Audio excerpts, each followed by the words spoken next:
Hey, let's bring our next panel up. I'd like to introduce Dr. Rebecca Hicks, who's an assistant professor in the Department of Mental Health at the Johns Hopkins Bloomberg School of Public Health, and is going to lead this next. We are not at break yet.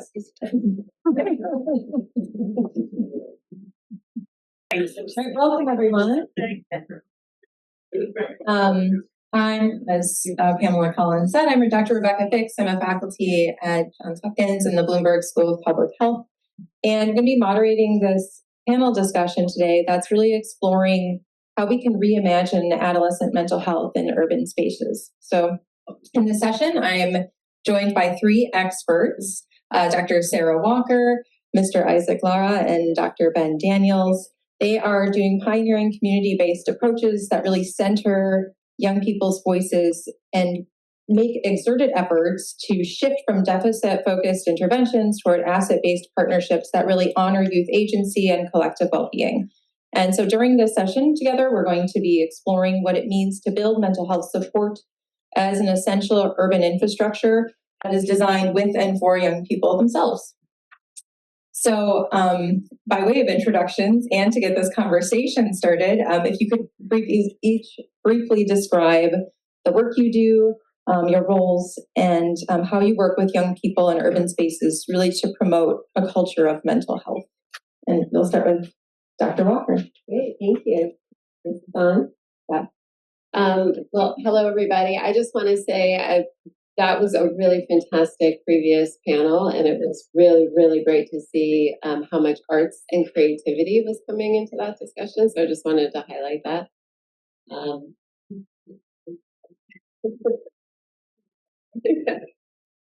So I am a research professor, and I run what we describe as a youth wellness policy think tank at the University of Washington in the Department of Psychiatry, which kind of acts as a place where we're trying to pair research and advocacy kind of with like urban planning and design, like at the same time. And we do that kind of in two ways. We work closely with governments for government-initiated policy making to make that more permeable to youth voice and community voice. And we also work with place-based, community-led efforts through an initiative called Youth Wellness Zones, which has, I think, a lot in common with some of the previous activities that were talked about. That was really exciting. I'll stop there, maybe.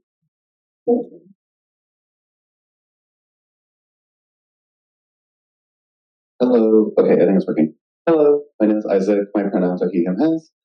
First and foremost, I'm a person with lived experience, and that grounds a lot of the work that I do. Currently, I work full-time at the Mental Health for All Lab at Harvard Medical School, leading our Empower Peer Support initiative, which looks to globalize the peer workforce. With regards to urban youth, I also work as a consultant at the Stanford Center for Youth Mental Health and Wellbeing, supporting the peer support service stream for the ALCOVE initiative. This initiative seeks to essentially implement youth mental health drop-in centers across the state. As of, I believe, last month, there's now 11 across the state, where they are conveniently located near youth serving institutions so that young people have a mental health focused third space where they can go in anytime with regards to an appointment or not to receive mental health services. And I'm sure throughout this talk I'll talk more about all code. But yeah, thank you all so much for having me.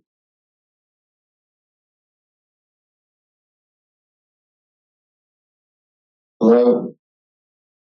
I have to say, my imposter syndrome just got triggered really, really powerfully being into day 2 of this gathering and just being around so many amazing people. My name is Ben Danielson. I use he, him pronouns. I'm trained as a pediatrician. I'm really honored to be in space with you all. I've learned so much already, so many things that are bubbling in my head. I promise you, Dr. Powell, I'm tapping into my wonder. I'm wondering, for instance, what we are saying today that we will want to abandon 5 years from now. Maybe even about us talk about scaling with such urgency. I am doing this work that has transitioned from being a clinical pediatrician in the most amazing primary care clinic in the world. It's called the Odessa Brown Clinic in Seattle, to focusing now on youth incarceration and really trying to unimagine the unimaginable harm that has been done to those most worthy of our best support, those young people who've been hit hardest by the most racist, most harmful, most biased, most impactful systems, and what we owe to those young people. So we try to reimagine how to engage, how to partner, and get the honor and privilege to work with other brilliant people like y'all. We think about how to partner and connect with young people and create spaces that are focused very much on their brilliance, but also bring in intergenerational, multi-generational folks, just like communities have, into conversations and develop ideas that then turn into practices that bring out these amazing kind of innovations in my mind that we then try to implement at a community level. And then sometimes we just go straight to young people and say, what do you want? And then they tell us, and then guess what? We do it. And it's like a really an amazing practice. So I'm looking forward to talking more about that as well. Thank you all. So before we dive deeper, I know that there have been some sessions that have talked a bit about defining young people, but when you all are thinking about working with young people or adolescents, who are you really referring to? Who are you working with? And how do the developmental needs of the young people that you work with evolve over time from early adolescence through their mid-20s? And how do you use that to inform the design of interventions and spaces in your work?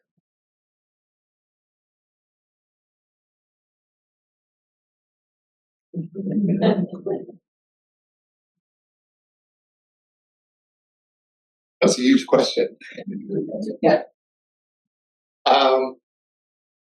Maybe I'll do it what some of the community folks keep telling me today, which is just to sort of talk about experiences and stories. When one of the high schools in our city, one of the main high schools in Seattle, was visited, like so many other places around us, by horrific gun violence, and watched the usual trooping of the mayor and the chief of police and other fancy adults come through and get their photo ops next to the students, but didn't hear the students themselves talking about that experience. Got a chance to come and just meet up with some of those students ravaged by this experience, and sort of turning a school that had this incredible reputation for arts and academic excellence, sports, and so iconic in our community, was turned to a place of spirit and fear. And just came to those youth and said, what do you want to say? Now, I thought I was going to be doing some media prep, teaching them maybe how to do a press conference or something like that. They caucused, and they came back and they say, no, hell no, we don't want to do it. We don't want to do a moment like that. We want to create a documentary movie. And so for the past year, been working with this high school, these students, these mostly 15 of these high school students, to just support them making a documentary movie about their experience. And they were very, very intentional about what they wanted to do. They did not want to just grieve gun violence. They wanted to actually reinstill a sense of spirit in their community and their school. They did not want to just focus on the school. They understood that their school was part of a community, and it was the community. It was the water, right? This wisdom that was really impacting their experience. And they did not want to just show pain. They wanted to show joy. And so, we made a documentary, and it is really a documentary about a documentary. How they became closer, how they created school events to build school spirit, how they channeled, unbelievable grief and pain, how they brought the families of the young people who'd been shot and murdered together, and to ask questions without answers, right? To create and pose challenges to us as community members to actually address issues rather than either point to one singular solution, or even worse, throw up our hands and say it's too big a problem for us, forcing us to have conversation. There's so many amazing, I'm looking forward to you all watching this movie because it's going to be an amazing thing. They also brought this youth through trauma set of learnings and teachings for the rest of us. And it was teaching me that trauma is not something to fix or solve for, or to just pathologize, or just say it somehow permanently impairs somebody's abilities. Because we've all faced trauma, we've all lived through those, and we've moved through those. These young people especially have moved through great trauma, and they've created great brilliance through that experience. They taught me about some of the hardest things that maybe it is for adults to kind of contend with, like that really, really hard word called forgiveness. And how to think about forgiving in some of the hardest moments possible in your life.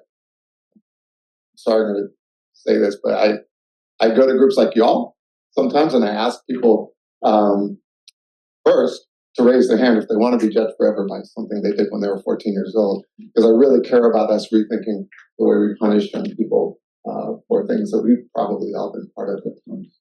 Second, I ask people to talk about the last time you forgave somebody, and most adults talk about something that happened in the third grade. We've unlearned some of our ability to move through experiences in ways that I feel like young people have an incredible gift to teach all of us. This is not just about seeing some future brilliance. This is not just about pouring into, or as was talked about before, fixing young people. This is about what brilliance can be added to all of our lives by really understanding our experiences through this lens and being able to listen, learn, and change our behavior based on those kinds of things.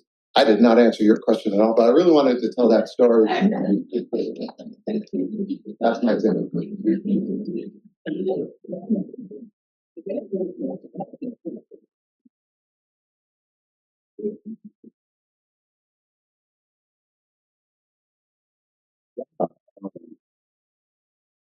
Everything with age group.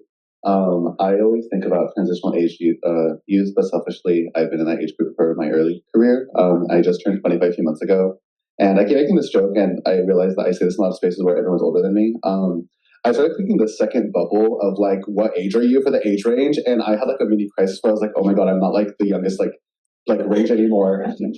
So shocked. I always think of that age group of like 16 to 25 when we're talking about youth. And I think that no matter where you are, the concerns tend to be the same. Regardless of, I've talked to young people as young as 12, and they have a lot of the same concerns. I think in the current geopolitical climate, there's so much fear right now. I have two nieces, and both of them constantly come to me with questions about the world, the things they see online, and just why. And also knowing that Uncle Isaac is the one that does all the cool mental health things. How do you deal with it? And then I'm like, I cry in my corner in my room. I can't give that advice to my nieces. So I think that those concerns and those more existential dread questions are prominent among age groups, regardless of how young you go for young people, especially because of how accessible the world is. And that includes a lot of the ugly truths of the world. I think with particularly transitional age youth, especially 18 to 25-year-olds like myself and those who are starting to exit college, there is this mixed feeling of fear and bitterness. I don't know about you all, but when I grew up, I was like constantly fed this notion of the American dream and this idea that, no, you must go to college and you're guaranteed a job and all these things. And I have friends who graduated a year and a half ago and they're still unemployed. And they're significantly like qualified, and it's just the current state of the market. There is a lot of, especially young people, especially as they start to get out of college, where they're kind of abandoned by their university, or they're abandoned by the systems that are meant to support them, where they say, you should figure it out. You have a degree now. You're fine. Go ahead. Like, you should be all good. And that's clearly not the case, because I meet with so many young people coming out of college where the main question for me is like, how did you find a job? And I'm like, I applied to over 100. I got ghosted by almost all of them. I got interviewed by 2, and 1 offered me. So, and that was before, like, that was like 2023. So before a lot of the current shifts in funding and all of that. So I think when we start rethinking about solutions, especially within cities, we also need to think about socioeconomic status and employment, and how can that be a mental health intervention, especially for young people. I went to school in San Diego, and my first job out of college was actually with the county. And it was a transitional aged youth type role where I led a cohort of other young people around my age, and the whole point of it was to give them this bridge and early career access. They got career development workshops through our team. They were connected with multiple different career backgrounds across the county, from social workers to police enforcement to researchers to health preventionists, etc. And many of those young people a year later ended up finding jobs either with the people they were mentored by or just through the network they built because the county invested funding and time for these types of opportunities for young people across both urban and rural San Diego County as a whole. I think that these opportunities tend to be in more privileged counties like San Diego, where it is a much more prominently large area. But I think nationwide, the US can be inspired by that model where cities do take the lead in creating economic opportunity, especially for young people.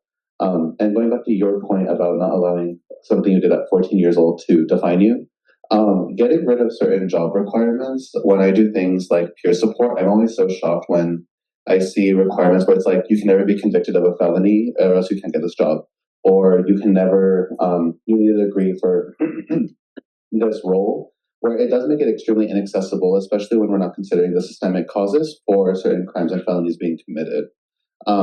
So reducing those barriers as well is another way that cities could kind of rethink and reimagine how are we supporting, especially incarcerated youth, for example.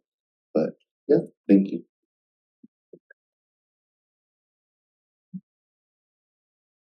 You don't have to clap after I talk. It's fine. I'm not this question because I won't be as inspiring. But so when we're thinking about age and how it comes into a policymaking process, we're thinking about the proximal systems that would support that youth, and then what sectors need to come into policy design. And so maybe I'll say something really quickly about my own journey and why we think of it this way. So I started off like 50-50, like if I was going to go into research or policy for my career, because I was very, very interested in policy change. I was, I am obviously a white woman, and I didn't have a lot of experience with the criminal legal system myself where I grew up, but I had exposure to it because I worked as a group counselor out of my bachelor's program. And I think when you see a system like the juvenile justice system up close and personal, if you have humanity, you're like, this should not be. And it's not because the people in the system are bad people. It is because our history and our systems have organized around this way of treating youth. And, people feel stuck in it and they feel like they're trying to do the best they can within it. But I thought, as like a slightly awkward white woman, what's my role in this? And I thought, well, I'm pretty good at research. I'm pretty good at academic-y things. Maybe I can do something there. Or maybe I can do policy. I applied for a policy job and didn't get it. I took a postdoc in health sciences research that had a focus on the juvenile justice system and systems change. So that's where I started my career. And I'm telling this story because I think a lot of folks in this room and maybe listening are in health services research or implementation science because they wanted to see things change in the world. So just telling my story really quickly. So I did a lot of participatory action research. I did a lot of clinical intervention research. I have I think now 5 licensed programs out there in various ways. We're doing a lot of research around this. I had a mid-career crisis, early mid-career. I'm not that old, but early mid-career. I was like, oh my heavens, this is not what I want to do. This isn't what I wanted to do. I was doing really amazing work. It was all collaborative. A lot of it was community engaged. But I was like, but I wanted to change systems. And it's very hard to change systems off sponsored research money, as many of you know. So I was like, well, I'll give myself a year, see if I can stay an academic and do systems change. I just had no idea if it was possible. And 2 things happened. One, I took over a state line item funding for the state that allowed me to have, this is hugely a privilege. You can't just wave a wand and get a state line item. But I did. I took that money over, and I got a grant from the William T. Grant Foundation, which is a really great foundation that allows you to sort of explore higher level questions about use of science and research. Okay, I'll wrap this up. So what I was then able to pivot my focus to was policy change. And how does that happen? I immersed myself deeply in political science. What I learned was that through experience and study, there's kind of 3 reasons a policy will fail. Because up to this point, we had passed laws we had developed a bunch of interventions. I've collaborated with almost every county in my state in juvenile justice system reform in one way or the other.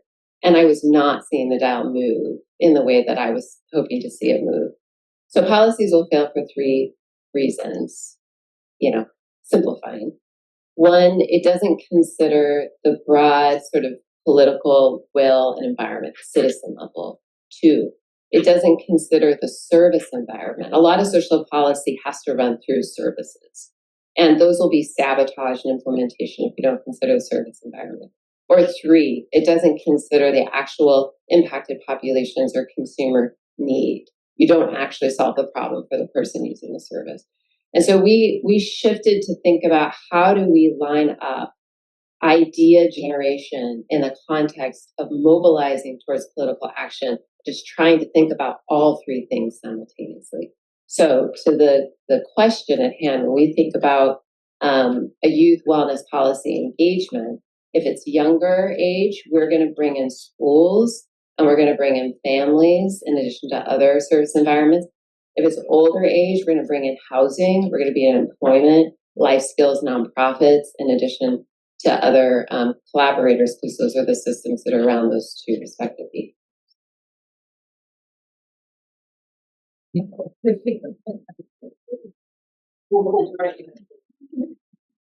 you all. This was also inspiring, and I have so many follow-up questions. I'm like, where do we go from here? I think one common thread that I was observing was navigating that from each of your responses was navigating this tension between young people are exposed to deeply systemic traumas and structural violence, particularly young people who are becoming enmeshed in the juvenile legal system. And many of you are working with young people, or all of you are working with young people who have become enmeshed in the legal system. So I want us to talk a bit about navigating this tension when you're within the juvenile legal system and working with kids who've been impacted, or maybe their families, so they're indirectly impacted by the legal system. How do you navigate the tension between those harms, but also trying to emphasize the strengths when you're working on answering specific research or advocacy questions with young people in those spaces? And I will start with Isaac this time. I was thinking on that one first. That's okay. So in my work, I do not work directly a ton with juvenile youth, but I will say that I navigate that tension a lot, especially having to be the happy young person on a lot of advisory boards where they don't like to hear me complain, and I've had to learn the language of the academic folk. And that was it was a great growth pain, my first few years of doing this work before I learned it. And I think that the tension, what I've ultimately come to is, it's entirely system-led, and it's because systems don't like being uncomfortable. And I've really leaned into, I'm uncomfortable all the time as being the queer brown person in the room, often the only one in many rooms, where they can deal with the discomfort. I have to do it every day. So that's kind of my immediate reaction. But I think that when it comes to research as a whole, you should let young people lead, and I guess that's more of a given. But I think that what does that mean is probably a better way to answer that. And that means allowing the young people that you choose to be your advisors, encouraging them to disagree with you and giving them the space to disagree with you. That means not just saying, oh, does anyone not agree in a group meeting? Because have you all tried to tell someone in a group meeting you disagree when there's 10 other people just nodding their head? That's scary. So no, but offering alternative avenues to express disagreement, like anonymous forums, offering one-on-one time with your young people. Those are other ways you can solicit feedback to ensure that there is trust being built so that they can express when there is an issue that arises. I think the other part of that tension also, and this is more so I think for all of us who are leading research or who are leading advocacy or policy programs, is learning how to check our own ego. No one likes being told you're wrong or being criticized. And one of the best pieces of advice I got from another youth advocate 2 years ago when I really started getting involved on a more national level was when I asked them, how do you know which organizations you can trust or which ones you do want to get involved with, especially as you do start to get invited to opportunities, etc. And their immediate thing is ask them, how are they going to hold your anger? And when I asked, what does that mean? And they said, well, everyone likes to be told they're right or they're nodding, but how are they going to respond when you do bring up a lot of the systemic trauma you've experienced? And what happens if they leave that system? How are they going to hold that and be accountable? And I think has led a lot of the work I do today. Whenever adults ask me the same question of how do you navigate that tension, it's, I guess I flip it back to you all. How do you navigate it? Because oftentimes the tension is created by that system. And so I would encourage you all to think of when you are feeling discomforted because a young person has disagreed with you, why is that? Is it because it makes you feel incompetent? Is it because it challenges your years of expertise? Or is it that it kind of is unknown? So I would encourage you all to kind of transform that discomfort into curiosity and really lean into that. I feel like that has been how I've been able to adapt into the world of like academia and adults and working within systems that have harmed me and my own family historically and like my entire time navigating my own mental health. But I think that a lot of us can do a lot of good by kind of putting aside a lot of our egos and a lot of our titles and stuff and really just meeting our humanity where we're at and acknowledging at a more foundational level, why does it make me uncomfortable and how can we come to an agreement?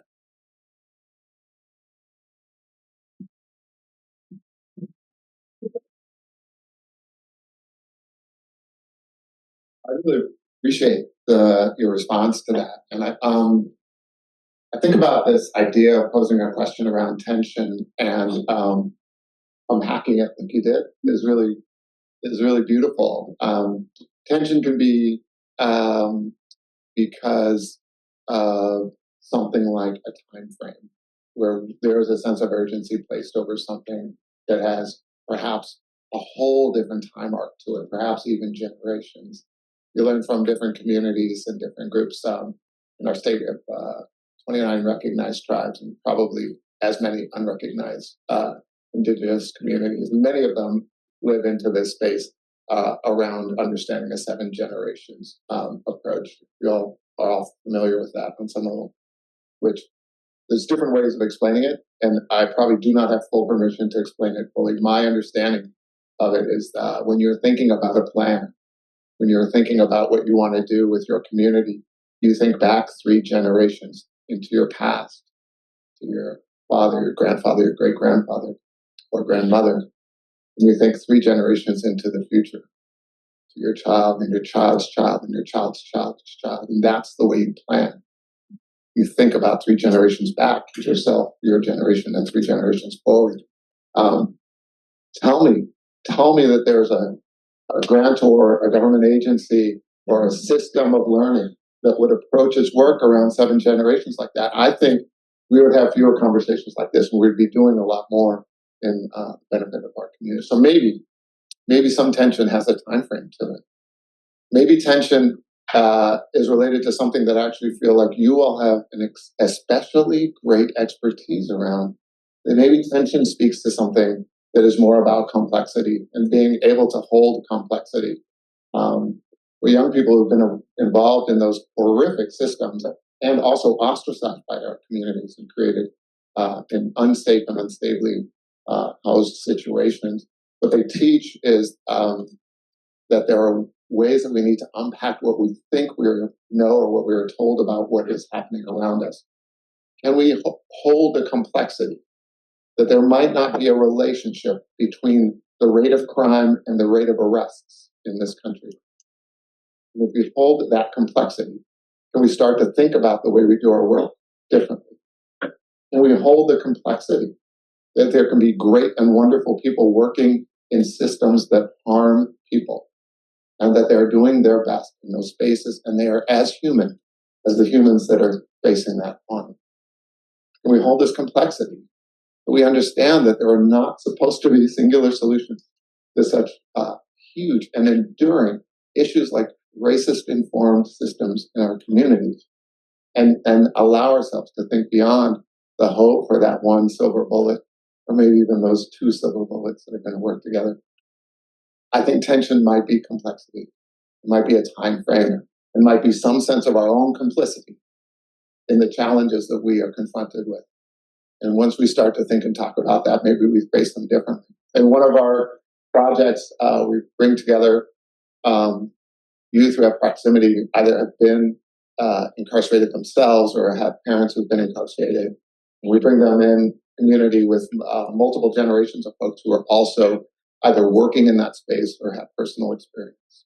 And kind of met together for a year, and I was asking them to do something really weird, which was basically imagine a space or community where the very idea of incarcerating a young person would be deemed unimaginable.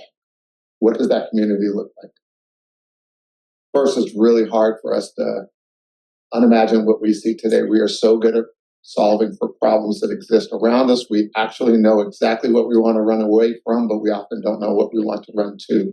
That's a tension, and that's built out of complexity. Second, in this sense of crisis and in these winds completely changing around us and swirling in the moments, the many political crises that changes in terms that the short-term frames, what was somebody just made a reference to, don't try to plan during a particular part of a political cycle. How in the world should we be constructing our lives to work around political cycles in such ways? Complexity and attention that's built out of that. Anyway, what this group was teaching me was something that sort of come to call at Oshag, this center I work in, this belonging framework. That everything that they were talking about when you create a community where the very idea of a youth being homeless or youth being incarcerated is unimaginable, especially for youth who've been unfairly and unjustly and through racism and through socioeconomic judgment and bias faced incredible hardships. You pour into them the components of belonging. And just like in a conversation yesterday, we talked about how hope is not just an idea, belonging is not just a feeling. It's a set of actions, attributes, structures, and activities that contribute to them. The words I would use around belonging, I've heard 20 times in the last couple of days. What these youth and these adults in this work did was they created 7 domains of belonging. They talked about things like belonging having a third space or a built space component to it. Belonging having a sense of relationship with other people that is intentionally about belonging. Belonging having a sense of skill and art and educational development that is built into their dreams and ideas about who they could be on multiple level. Belonging as a sense of basic needs being identified and dealt with so that the opportunity to feel a sense of belonging in future is built in. Belonging has all of these components. They named 7 of them.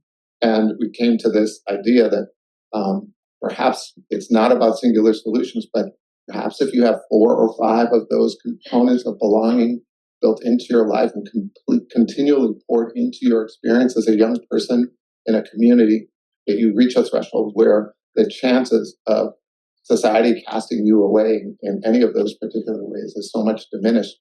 Not just one.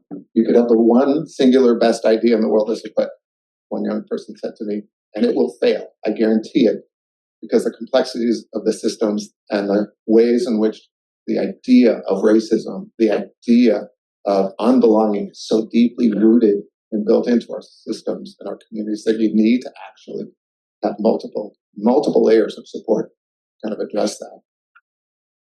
Complex thinking, complex ideation across timelines that kind of dispel the limitations of the way we fund things, the way we ideate, sometimes in our limited frames, or in the way that we construct solutions, is a really important way to think about what you talk about when we talk about handling these tensions.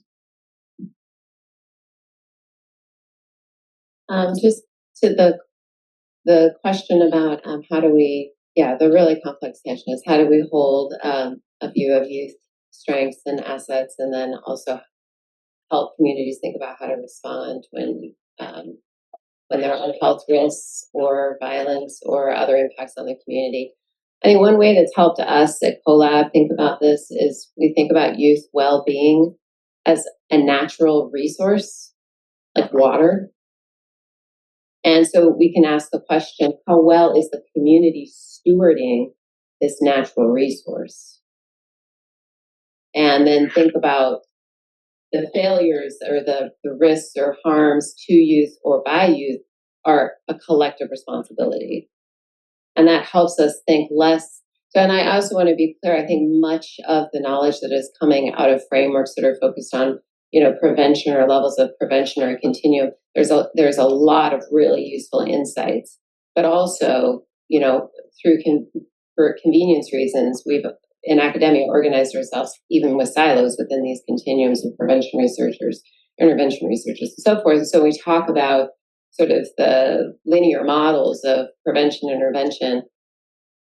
It's possibly keeping us from just thinking about collective responsibility and the fact that youth don't move through these things in really linear ways. It's not that information is not extraordinarily useful and can be utilized by community. But I think if we think politically, we can think more about the collective responsibility of the community, and then that helps us not put all the responsibility for those actions within a single individual, and think that all of those harms are arising from just individual behavior and motivation.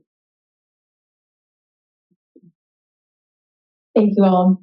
Yeah, Dr. Walker, that's the idea of approaching public mental health support like a public utility is a really fascinating idea. And so I want to follow up on something a topic you started to broach, Dr. Danielson, about really how we're conceptualizing things really from a deficit-oriented lens, whereas young people oftentimes just want to show joy, I think is what you said when you were talking about the documentary.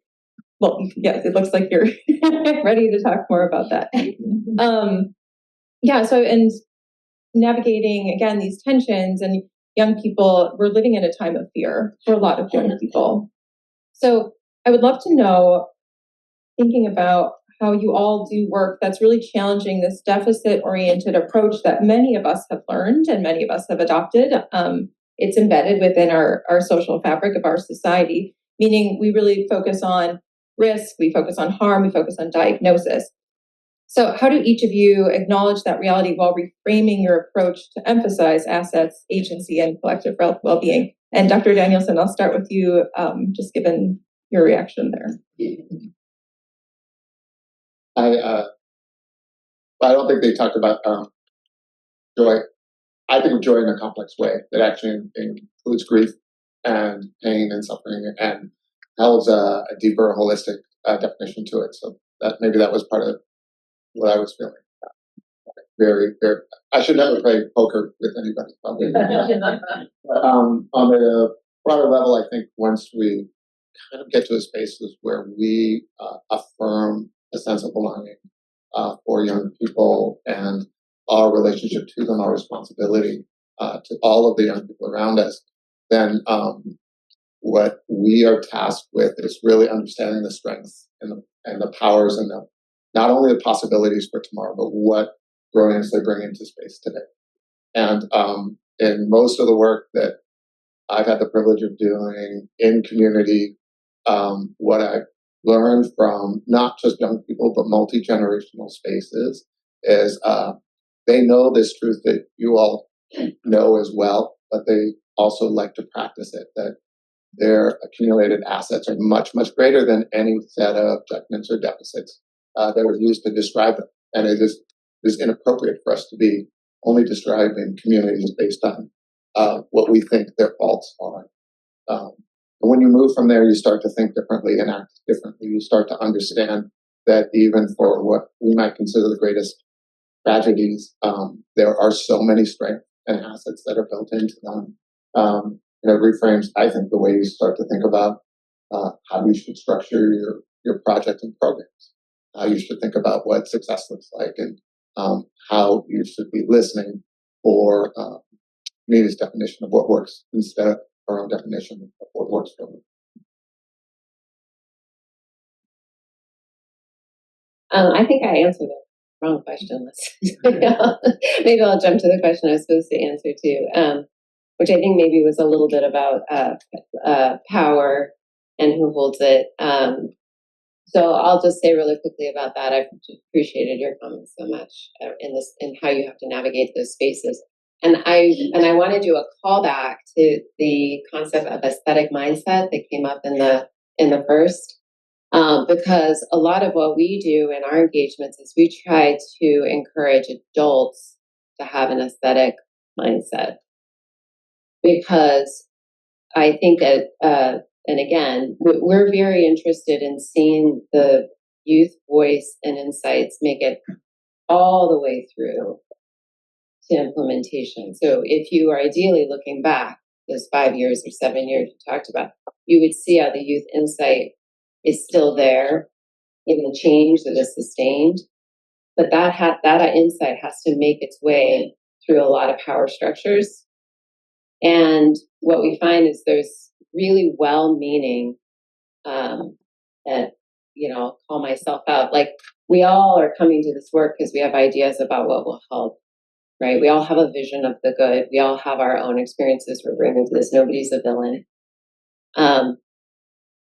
And so then we hear youth voice, and there's that moment of ideation, right, where you have to think about what you hold so tightly, and you have to make some space for something that maybe it may feel wildly irresponsible to you, right? You don't know what to do with it, and so we latched on to the idea of design thinking to help put people who have power in sort of different relationship to their ideas, to try to open that space, because youth voice has to make it through those power structures. We need to prepare those power structures to be receptive to it, and then bring all of the power and knowledge that they have to make that idea happen in the real world. So aesthetic mindset, yes, for adults too.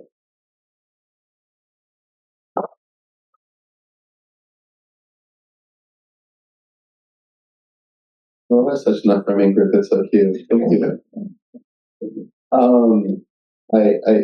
My really rebellious answer to your question is just I don't acknowledge it.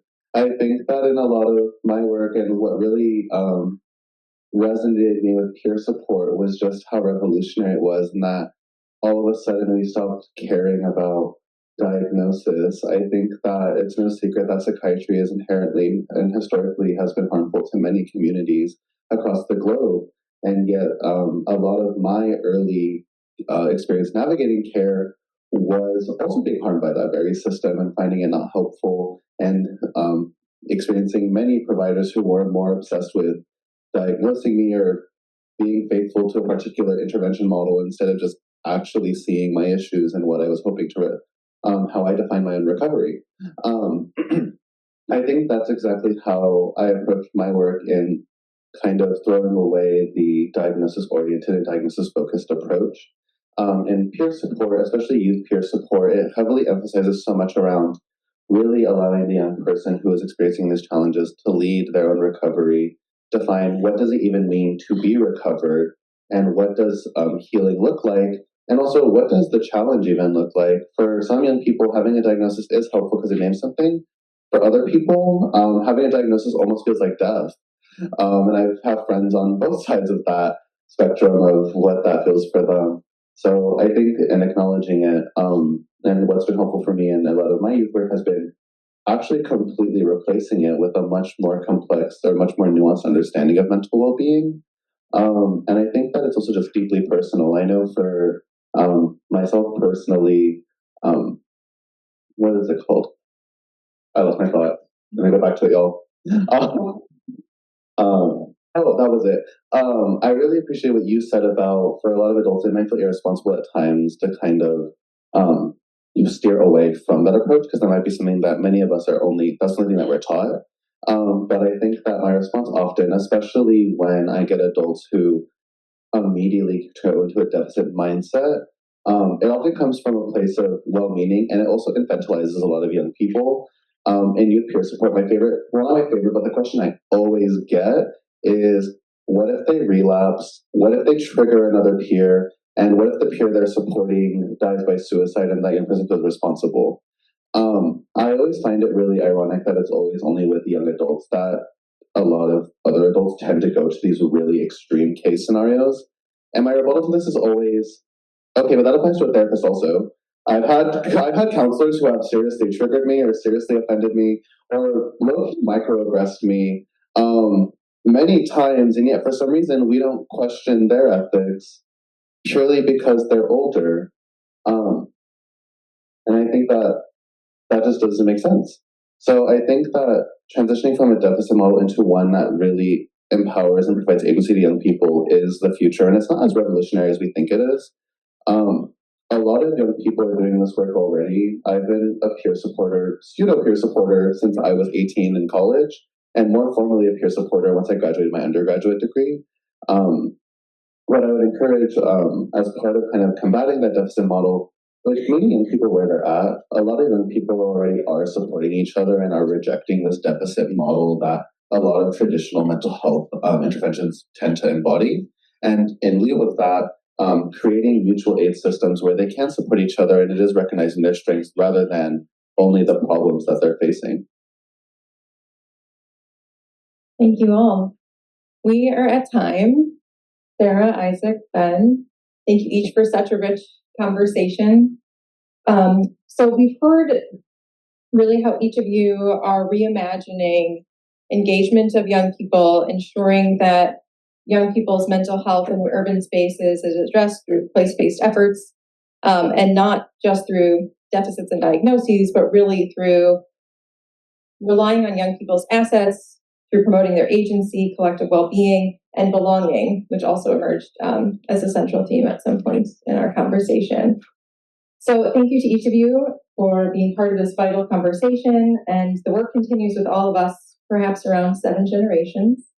We are now transitioning into, I believe, a 10-minute break. Thank you again.